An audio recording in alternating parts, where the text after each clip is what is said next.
Hello. Can you tell me your name and where you're from? My name's Fiona MacDonald, and I work for Change, and we're an organisation that is based in Leeds, but we work nationally and also in Europe now. Okay. So, yeah. And you've been listening to some of the questions people have got for putting to the NHS board, their ideas that are being gathered, and then which will be selected to go through. Can you tell me your impressions of the process and the ideas you've heard? I think it's very good. I just came and stood, and I'm really glad to hear it's about accessible information and accessibility for people. So there's been 3 people already, including one of our members from Change, mentioned accessibility and the need for, as well as easy read words, but pictures with that so that people can access the information. And that is one of the main issues for us, because that's our main work, making information accessible for people with learning disabilities. But the thing is also low literacy rates, Sure. and people who aren't have English as their second language, basically. So it's a very important issue. And how does that affect people that you work with and represent? If you could give me an example of how they experience health services. Well, I guess you would be better to ask people with learning disabilities what their experiences are. But through my work, what we've discovered is that through empowering people to be self-advocates, then they can have a voice. But first, they need the information. But we did do a 2-year project about cancer information, because so many people with learning disabilities were dying of cancer or being late diagnosis because they weren't recognising the symptoms. So we produced 6 books, 3 that are accessible for people with learning disabilities about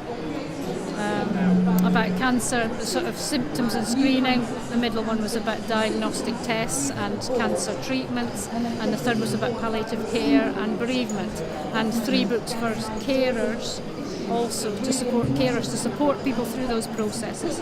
And they are in easy words and pictures. And the reason for that was because people weren't getting the information that they needed, basically. Is that, as well as not having the written information or the right written information or whatever, is it also about the time pressures on the staff that they come into contact with? Do you feel like they're not doing all they can, or they're not trained enough to give that information on the day? I think, because there's pressures of time, obviously. There's pressures of how do you get accessible information, because there's a lack of it on all quarters of, whether it's health or whether it's other areas of need, for information. I think generally, I don't think it's staff mean to not work properly with people, but they could do with training and communication, and how to be patient with people and how to really listen to people.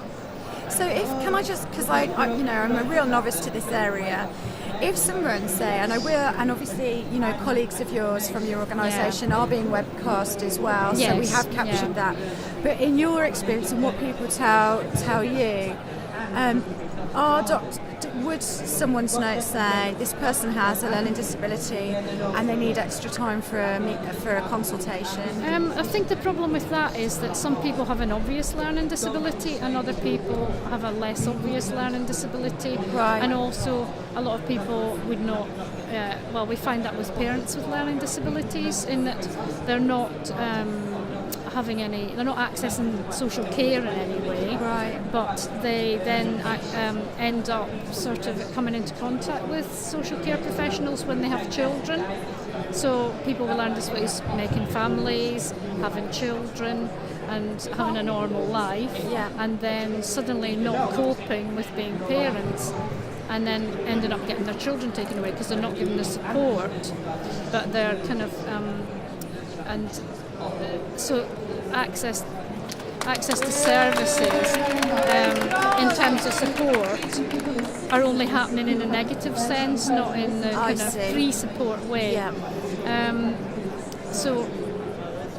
I've forgotten your question. Sorry. No, that's Sorry, okay. I've lost the track. I think what you've said is so interesting. I think people will really enjoy it. Have you got a website if people want to find out more about your organisation? Yes, our organisation is Change, all in capitals, and it's www.changepeople.org.